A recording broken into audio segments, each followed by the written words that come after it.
Este podcast pertenece a la red Podcast SN.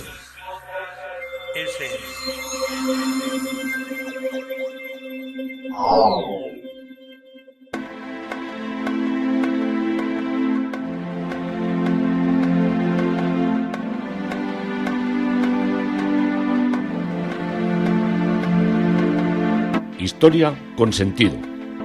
Un podcast presentado y realizado por Juan Carlos González.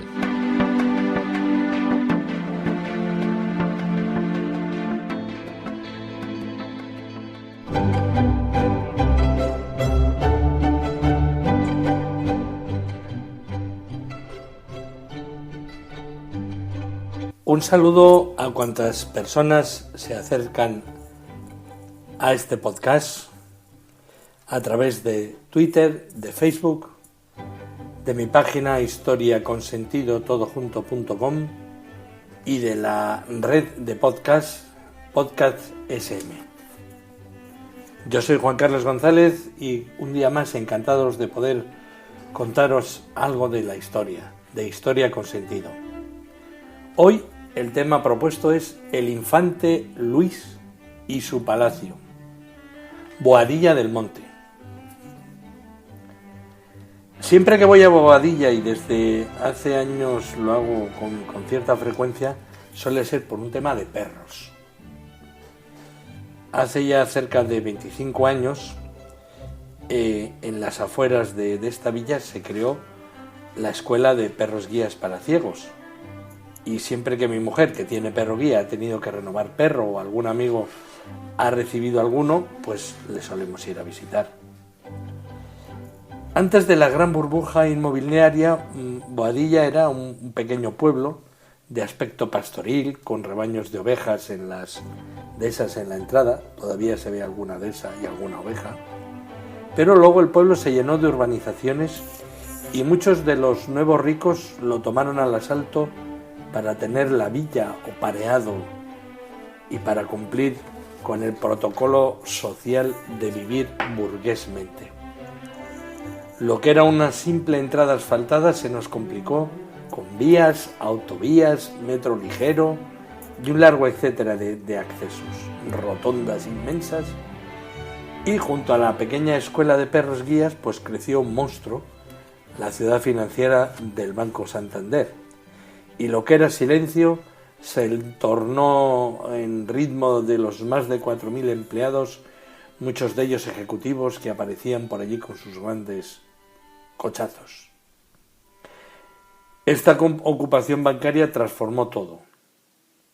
Mientras, en el pueblo, en una esquina, se mantenía luchando con el tiempo y contra la especulación un palacio, durante muchos años ruinoso, al que acompaña una gran fuente y unos grandes jardines, con un aire, yo quiero pensar que versallesco, con unas a modo de caballerizas, que en realidad son unas arcadas que en su interior tienen unos molinos de aceite.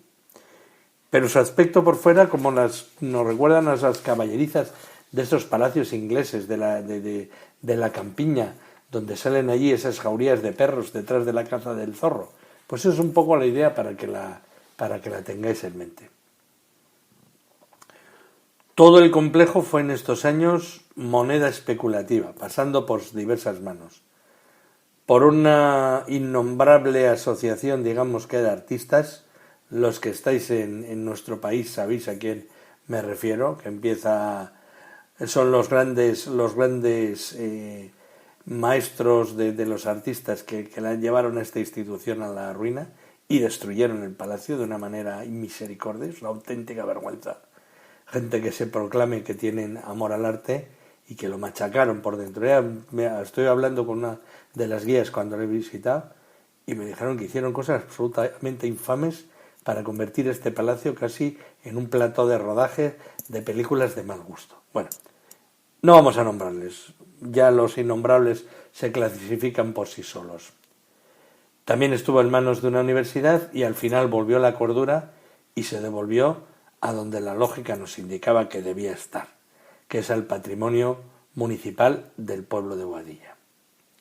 Durante muchos años el palacio fue sometido a una gran restauración y ahora en esta primavera se ha terminado el inicio de la fase de la restauración que coincide con el centenario del autor del palacio, que coincide con Ventura Rodríguez, que lo vimos cuando hablé de las iglesias de inspiración de Borromini en Madrid, de la iglesia de San Marcos sobre todo.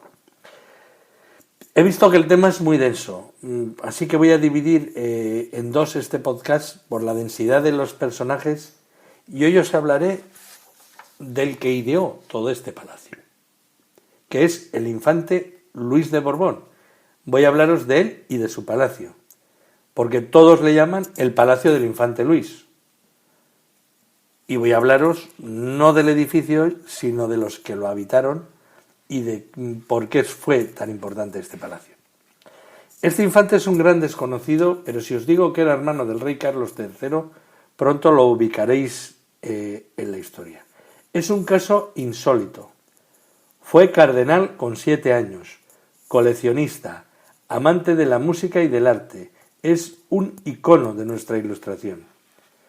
Siempre la vida nos suele presentar sorpresas, pues nosotros hacemos los planes y el destino nos suele deparar otros muy distintos. Esto se ve muchas veces en la historia. Isabel la Católica fue reina porque murió su hermano Alfonso, y su hija Juana fue asimismo reina al morir la línea de varones de su familia. Carlos III, el hermano del infante, tampoco iba a ser nuestro rey, pues tenía 2 reyes delante, que eran sus hermanastros, hermanos de padre pero no de madre, Luis y Fernando, y él, Carlos III, estaba ya reinando en un culto reino de Nápoles y ni sospechaba que sus hermanastros iban a morir y que a él le tocaría ser el gran monarca que tuvimos. Lo inesperado de tal sucesión hizo que Carlos, el cual estaba centrado en la cultura de Nápoles, se formara de una manera extraordinaria, lo que permitió tener una gran perspectiva de futuro y de poder realizar importantes proyectos reformadores que trajeron pues lo que son los primeros síntomas de modernidad de este oscuro y gris país hasta esos años. Varios seguidores de mis podcasts me han pedido que haga un podcast de Carlos III, pero es un tema inabordable en un solo podcast, claro. Mínimo me salen, por lo que estoy viendo y preparando, me salen alrededor de 7 podcasts que iré desarrollando, pero no los olvido, que no se preocupen. Van a ser los personajes y los palacios que le rodearon los que nos van a iniciar el camino hacia ese tema, el camino hacia el tema de Carlos III. Vimos ya en el primer podcast a Fernando VI, a su esposa Bárbara de Braganza, y vimos a Fernando VI, como os digo, que era el hermanastro de Carlos III y del infante Luis. Con todo esto nos acercamos al personaje, Carlos, y tendremos un recuerdo también para todos estos personajes. Veníamos del oscuro mundo de finales de los Austria, de Carlos II. Con él se extingue ya la línea de los Austrias, ya no hay descendientes, y el día 18 de febrero de 1701 entra Felipe V en Madrid. Un rey francés, un Borbón, se hacía con el reino. Con Felipe V se inicia una línea sucesoria. Primero con la primera mujer, la inteligente y joven María Luisa de Saboya, y después con Isabel de Farnesio. María Luisa de Saboya, con ella. Los hijos de la pareja son los reyes Luis I y Fernando VI. Hubo otros 2 hijos que murieron de niños, el infante Felipe y el infante Felipe Pedro, pero de estos eran niños y no nos ha quedado grandes datos. María Luisa de Saboya falleció con 25 años en 1714 por tuberculosis.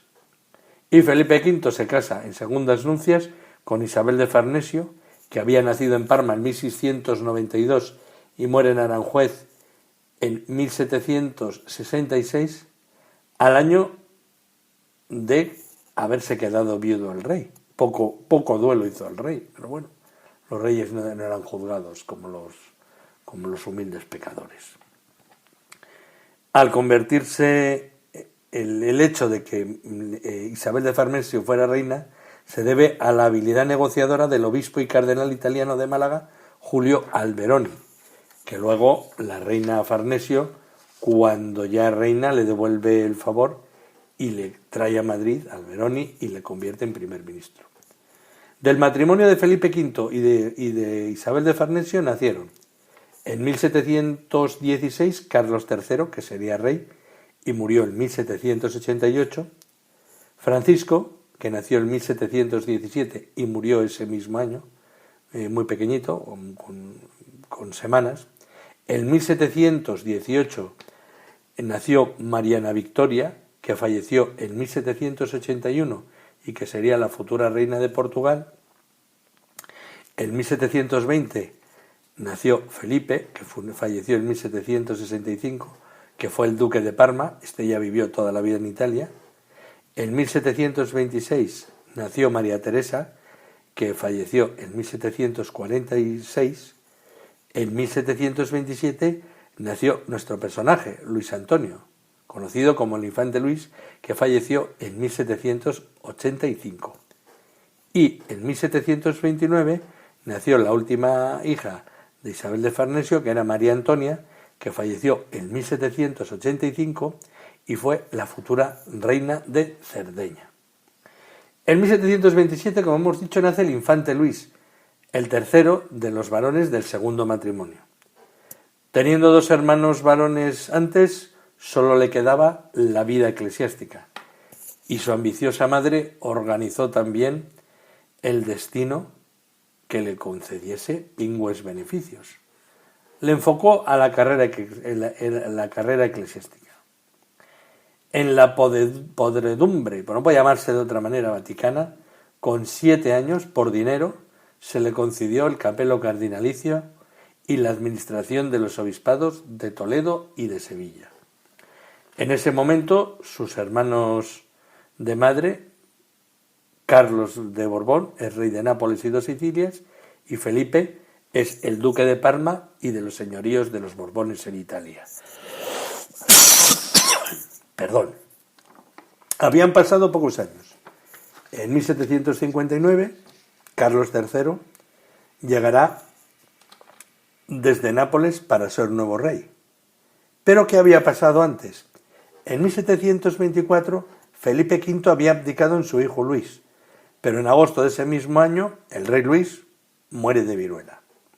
Felipe V vuelve a ocupar el trono y será en 1746 cuando ya fallezca Felipe V y le sucederá el segundo hermanastro del infante Luis. Estamos hablando de Fernando VI.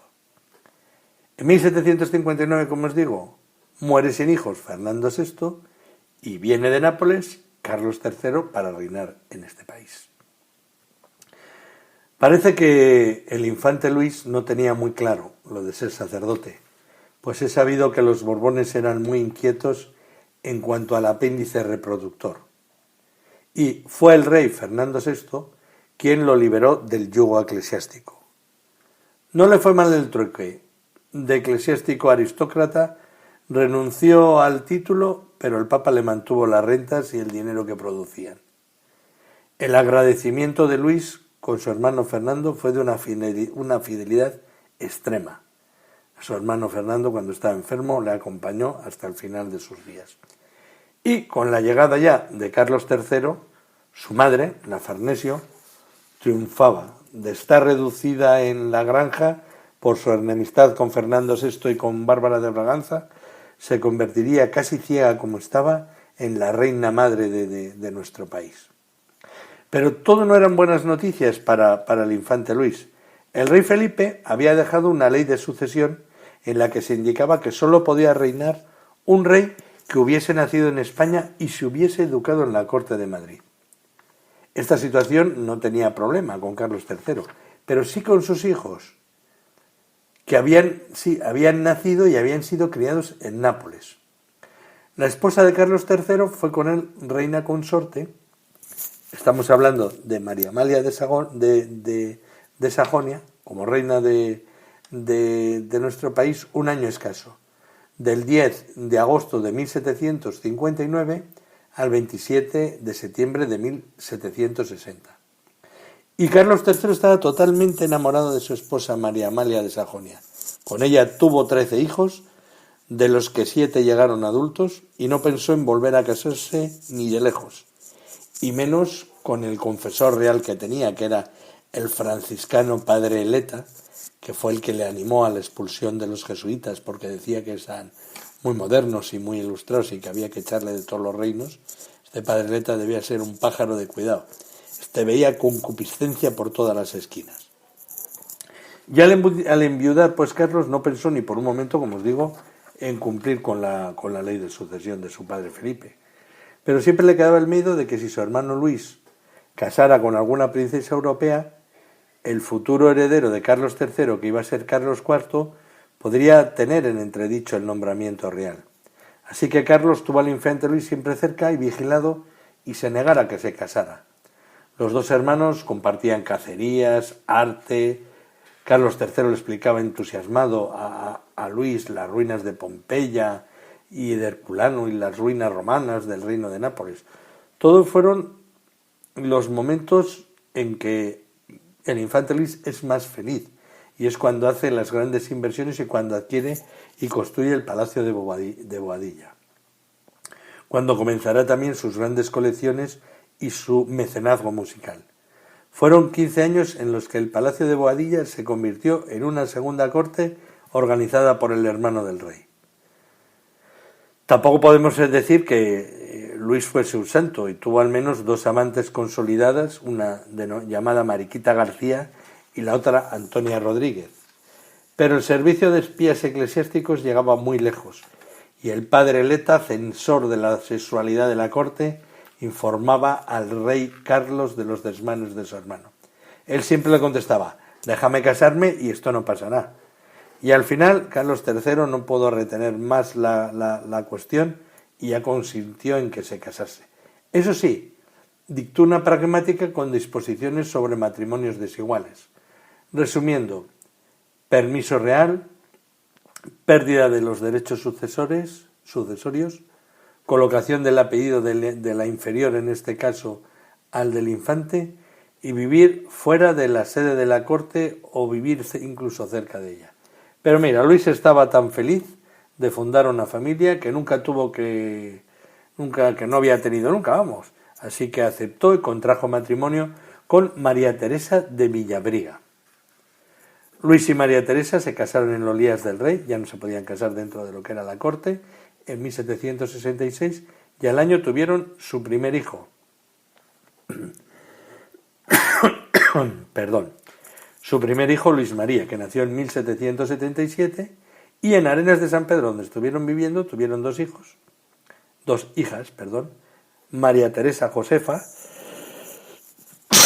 que nació en 1780, y María Luisa Fernanda, que nació en 1783. El infante Luis intentó acercarse a la corte, pero el rey no lo permitió. Estos intentos vinieron en gran parte por la insufrible relación que tuvo ya al poco tiempo de casarse con su esposa, que no entendía el destierro en un pueblo castellano, que no entendía estar con una persona que le sacaba 20 y tantos años, y no se llevaron nada bien. Pero el rey les dijo: no, vosotros quietos fuera, yo te he dejado casarte, por aquí no vengas. Luis moriría el 7 de agosto de 1785, y el rey no fue ni para despedirlo ni le concedió el deseo de ser enterrado en Boadilla del Monte, indicando que fuese enterrado en el santuario de Arenas de San Pedro de Alcántara, en Arenas de San Pedro. Será luego ya Carlos V quien traslade los restos del infante al Escorial, y está en el Panteón de los Infantes, un panteón muy espectacular que hay en el monasterio del Escorial. A su muerte, sus hijos fueron entregados en custodia al arzobispo de Toledo, que luego sería cardenal. Hablamos del arzobispo Lorenzana, del cardenal Lorenzana. Y el joven Luis María sería criado en el Palacio Episcopal de Toledo. Llegará a ser en el futuro el arzobispo de Toledo y el único Borbón en la península cuando la espantada de Carlos IV y su huida a Francia con motivo del motín de Aranjuez. Es aquí cuando es hecho preso el ministro Godoy, que está casado con la segunda hija del infante Luis, de María Teresa. Luis, ya cardenal desde 1800, preside en Cádiz el 19 de marzo de 1812 las Cortes donde se jura la Constitución. Terriblemente liberal, obligará a su primo Fernando a jurar la Constitución. Este acto debió exasperar al rey absolutista. Pero al menos el Luis María, el hijo del infante Luis, murió poco antes de la entrada de los 100.000 hijos de San Luis con el duque de Angulema a la cabeza, que entraron en la península el 7 de abril de 1723 para reponer la tiranía monárquica. Luis María falleció en Madrid.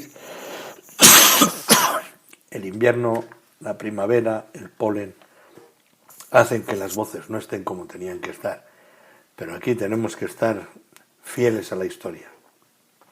Como os digo, falleció en Madrid el 18 de marzo de 1823 en el Palacio del Arzobispado de Madrid, que estaba, ahora son casas, junto a la iglesia de los Santos Justo y Pastor, en la plaza de 2 de Mayo y muy cercano a mi casa, desde donde yo vivo se llega andando. Y en la sacristía de Toledo se encuentra el sepulcro magnífico del cardenal Borbón, obra de Valeriano Salvatierra. Os hablo de estos personajes por ser los herederos del Palacio de Boadilla. Otra cosa, nuestros cuadros de Goya, la carga de los mamelucos, o denominado también el levantamiento del 2 de mayo, y los fusilamientos del 3 de mayo, también fusilamientos del Príncipe Pío, fueron encargados por el cardenal Luis Borbón para colocarlos en la Puerta del Sol, en la entrada triunfal del rey Fernando VII en Madrid. La segunda hija del infante Luis es María Teresa, que después de estar recluida en un convento en Toledo, cuando se produce la restitución a todos los niveles de la familia del infante Luis por su sobrino Carlos IV, ante las presiones de la reina María Luisa, decía: pero no podemos tener a nuestros primos aquí, que no pueden venir ni a la corte ni a nada, por favor, haz algo. Y ya Carlos IV restituyó todo lo que eran sus derechos. Como os digo, María Teresa sale del claustro para contraer matrimonio con el personaje más ilustre de la corte, que es Manuel Godoy, príncipe de la paz. Tristísimo matrimonio ante la vida de Godoy, que para nada estaba enamorada de María Teresa y ni la respetaba en modo alguno. Es más, convivía con su amante, que se llamaba Pepita Tudó. María Teresa tuvo una hija con Godoy, Carlota Godoy Borbón, pero el odio que María Teresa profesaba a Godoy, que era terrible, fue un odio que se extendió a su hija, que debía ser el fiel retrato de su padre. En este momento, cuando Teresa es cuando recibe la herencia de su hermano el cardenal, y es donde se incluye, como no, el Palacio de Boadilla. Esta situación de escándalo, María Teresa se quiere ir, dejar a Godoy, dejar a su hija y de sufrimiento, salta por los aires al ser detenido Godoy en el Palacio de Aranjuez. Ante esta situación de revuelta, de entrada de los franceses, María Teresa huyó a Toledo, al Palacio Arzobispal, dejando a su poco querida hija con los reyes, que partieron al exilio y se llevaron a la pequeña. Carlota, que era la hija de Godoy y de María Teresa, la querían los reyes como si fuera una hija más. Pronto Godoy, también cuando ya le liberaron, fue a reunirse con su hija a Francia.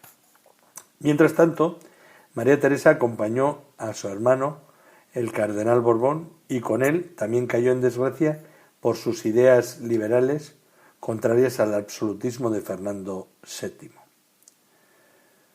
Como vimos, el cardenal Luis María muere en 1823 y ante la muerte del cardenal, María Teresa se exilia en París. Allí pasó grandes crisis económicas y emocionales, con sus correrías amorosas con el coronel Mateos, que la chuleaba e incluso dicen que la maltrataba. Fue en esta azarosa y desventurada vida en París cuando María Teresa vendió gran parte de su patrimonio de joyas y de obras de arte para sobrevivir. Tras una larga y penosa enfermedad falleció en París acompañada de su hermana María Luisa y sus restos fueron trasladados a Boadilla y en su capilla se encuentran en un sepulcro obra de Valeriano de Salvatierra. La última hija del infante Luis y de María Teresa Villabriga fue María Luisa. En 1802, tras el reconocimiento de Carlos VI de los derechos familiares, su madre la saca del convento y se la lleva a Zaragoza, de donde era la María Teresa Villabriga, madre. Desde 1808 a 1814, junto con su madre, se refugia en Palma de Mallorca, volviendo a Madrid y casándose en 1817 con Joaquín Melgarejo. María Luisa y Joaquín no tuvieron hijos, por lo que testaron en favor de su única sobrina, Carlota Luisa Godoy y Borbón. Y María Luisa falleció el 21 de marzo de 1846 y está enterrada junto a su esposo en la sacristía de la capilla de Boadilla del Monte, gracias al interés que su sobrina Carlota tuvo en este hecho, y están en un bello sepulcro, obra de Antonio Solá. Rematamos la historia del infante Luis con la nieta Carlota de Godoy y Borbón y sus descendientes, que llegan hasta nuestros días. El odio de la madre de Carlota hacia su hija hizo que ésta uniera su destino a los reyes destronados y exiliados, Carlos IV y María Luisa.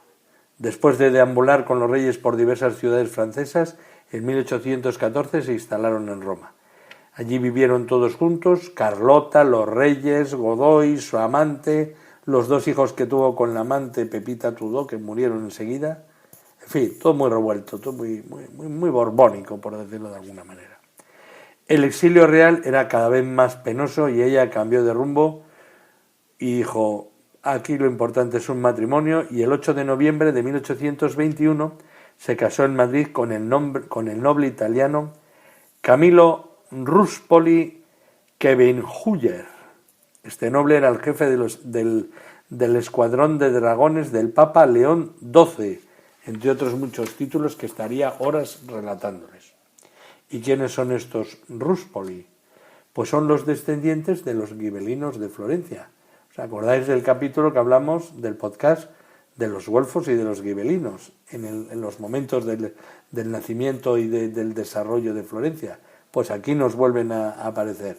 Otro círculo que cerramos del podcast de historias de Florencia. Carlota, asimismo, será enterrada en Florencia, en el cementerio de los Ruspoli, donde estos nobles tienen una capilla en el fabuloso cementerio de San Miniato, en el Belvedere, ahí enfrente de la más bella vista de Florencia. Son varias las obras del arte que en los Uffizi, en la Galería de los Uffizi, supongo que las poseen por la vida de estos nobles asociada a la ciudad. Carlota vivía entre Burdeos, Madrid, un palacio que tenía en la calle Barquillo, y el palacio de Boadilla. Heredero de Carlota será Adolfo Ruspoli y Godoy, que casó con Rosalía Álvarez de Toledo. A este sucedió Carlos Ruspoli Álvarez de Toledo, que casó con María del Carmen Caro y Caro. A este sucedió Camilo Carlos Ruspoli Caro, que casó con Belén Morenés Arteaga. Y a este sucedió Enrique Ruspoli Morenés, que sin descendencia firmó el acuerdo final con Boadilla del Monte en el año 1998. Como veis, es la historia de una familia que llega hasta nuestros días. Y hoy podemos disfrutar al final de un bello palacio. Pero, ¿por qué hemos dicho que era importante el infante Luis? Pues lo era por las colecciones de arte que llegó a poseer y por las relaciones con artistas y músicos de su época. Pasión tenía como coleccionistas en temas como cañones, escopetas, relojes igual que su hermano Carlos III, y a la obsesión y el delirio por los relojes que tuvo Carlos IV, que tenía centenares, miles, que los tenía siempre todos. Ahora iba con los relojeros de palacio y como sonara a una diferente hora, se armaba un lío terrible. Volvemos a Luis, al infante Luis. Catalogadas tenía 909 pinturas, 4.215 grabados y 343 esculturas, todas ellas de gran calidad. Destacaban obras de Mengs, de Cuello, del Greco, de Sasso, de Bruegel, de Andrea del Sarto, de Velázquez, de Durero, de Lucas Jordán, de Luis Paret, de Murillo, del Bosco, de Broncino, del Joly y de un número de lo más variado. Pero los más interesantes eran que el infante Luis tenía un grupo de pintores de cámara para realizar sus obras para él, que fueron Luis Paret y Alcázar, 1746-1799, Francesco Sasso, 1720-1776, Jacinto Gómez Pastor, 1743-1812, Alejandro de la Cruz, 1745-1803, Charles Joseph Flipart, 1721-1797, Gregorio Ferro, 1742-1812, y Antonio González Ruiz, 1711-1788. Pero sobre todos ellos, las obras más importantes fueron las que le dejó Francisco de Goya y Lucientes, que nació en 1746 y murió en 1828. Goya era su amigo, era el amigo del infante Ruiz, el que retrataba a su familia y el que lo sigue haciendo con su hijo y sus hijas cuando él falte. Y en una primera etapa, Rafael Mengs también era uno de los pintores importantes para el infante Ruiz y será su otro gran pintor.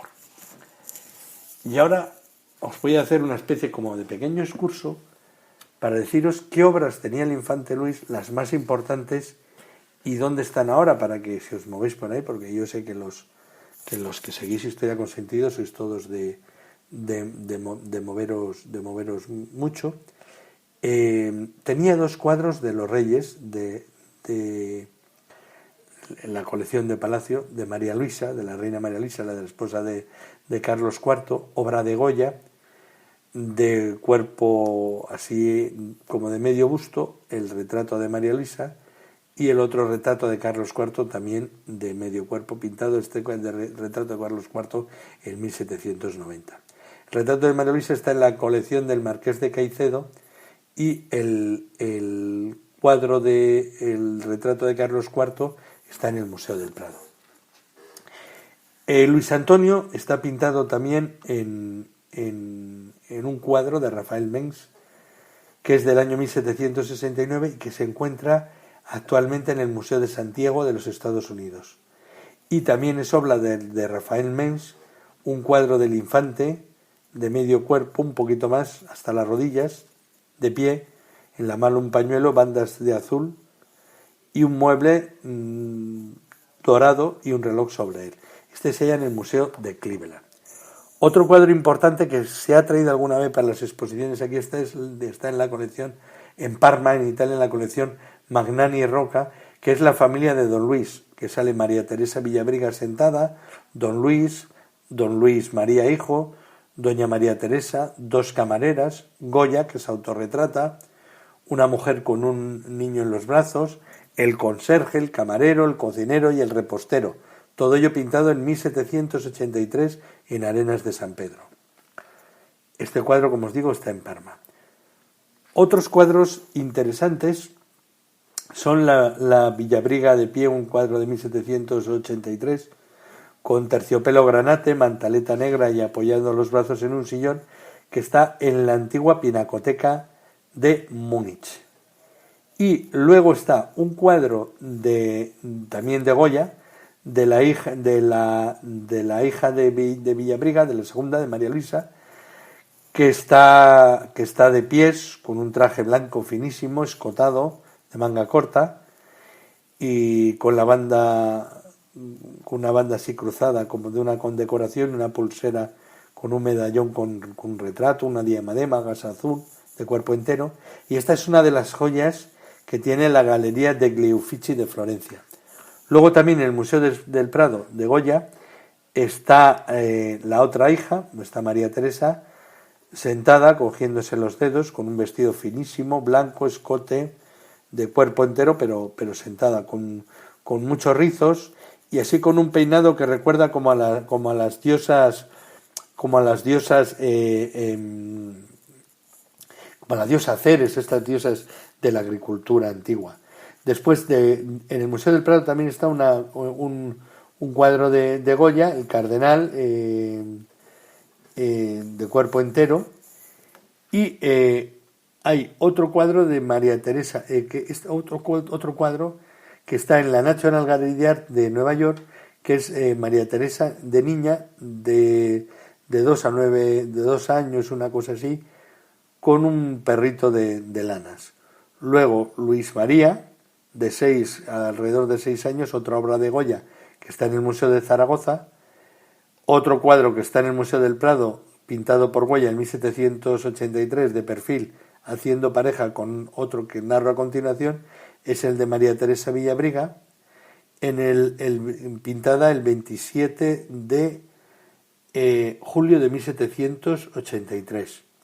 Y luego está el mismo día, o alrededor de los mismos días, Don Luis, que también es un cuadro que hacía pareja con este y forma parte de la colección sueca. Y otro cuadro de la Villabriga está en México, pertenece a la colección de este gran mecenas y millonario de Pérez Simón. Esto es un poco el destino que os he querido contar de los cuadros más importantes que tenemos, que sabemos exactamente que formaban parte de los encargos que hizo a Goya el infante Luis. En escultura, una gran variedad de escultura micotológica, copias de estatuas vaciadas, copias que se hacían sobre los originales, de Miguel Ángel Buonarroti, gran variedad de bustos originales y copias de emperadores romanos, una colección numismática amplísima y muy valiosa que arranca de las monedas que le enviaba Carlos III cuando era rey de Nápoles y hacía sus excavaciones, una biblioteca excepcional que heredó el hijo del infante Luis, el cardenal Borbón Villabriga, que se sumó a la colección fusionada de su preceptor, el cardenal y arzobispo Lorenzana, con obras de incalculable valor. Puede verse incluso con sus muebles en el Alcázar de Toledo, que hay una sala que se llama la colección Borbón Lorenzana, excepcional la biblioteca.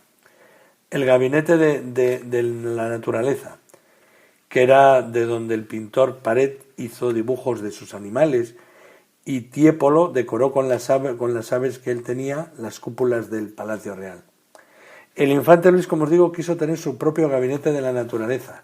Empezó a coleccionar animales disecados, insectos, minerales, aparatos físicos, de matemáticas, objetos para la astronomía.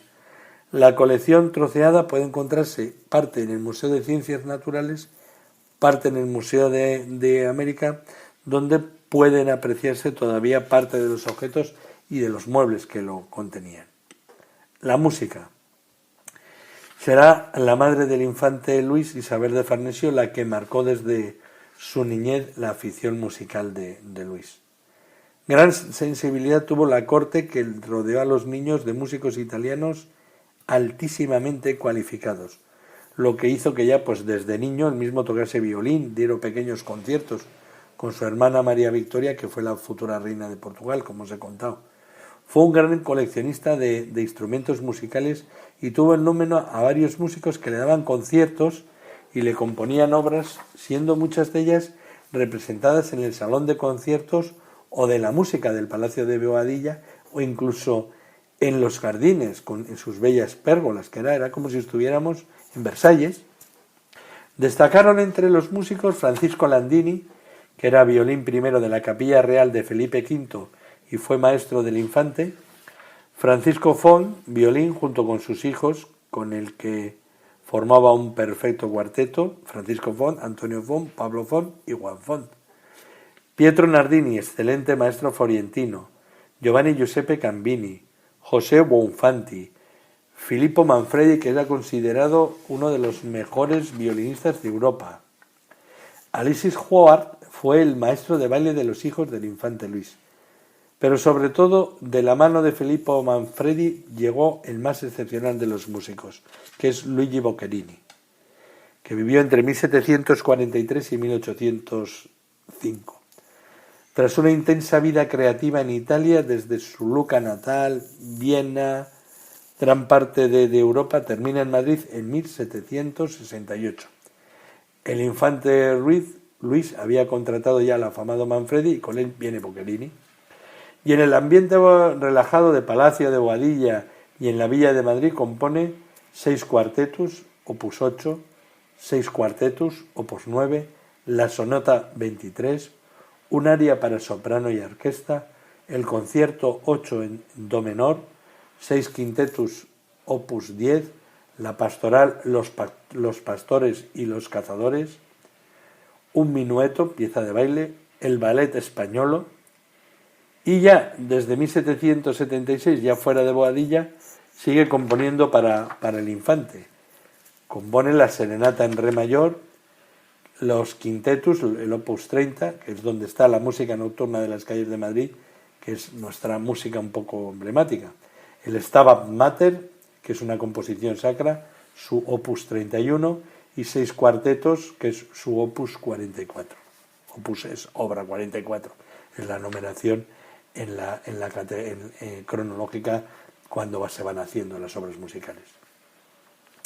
Boccherini murió en Madrid en 1805 y fue enterrado en la cripta de la iglesia de San Justo y Pastor, que había sido construida por el infante Luis. Y en 1929 fueron sus restos trasladados a su ciudad natal, y allí descansan, que es Lucca en Italia, y allí descansan en la iglesia de San Francisco de Lucca. Fue sin duda el mejor compositor que ha pasado por nuestro Madrid, y su música es y será el icono sonoro de nuestra ciudad. Bueno, hemos recorrido un tramo de nuestra historia y todavía no hemos entrado en el Palacio de Boadilla del Monte, pero lo haremos de la mano de su autor, de Ventura Rodríguez. Reyes, infantes, nobles, engaños, rencillas familiares, colecciones, arte, Goya, Boccherini. Hoy no os podéis quejar. Un trozo de nuestra historia, de historia con sentido. Y encantado de haberosla contado, Juan Carlos González.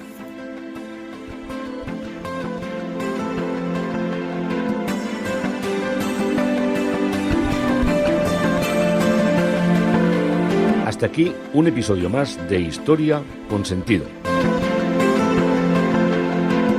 El podcast que te habla de historias de la historia, sucesos, eventos, como si el ayer fuera hoy. Síguenos a través de iTunes, Spreaker o iVoox. Contacta con nosotros por correo electrónico escribiendo a podcast@historiaconsentido.com. Nuestra web www.historiaconsentido.com.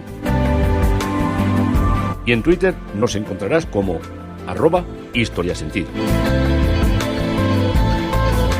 Este podcast pertenece a la red Podcast SM.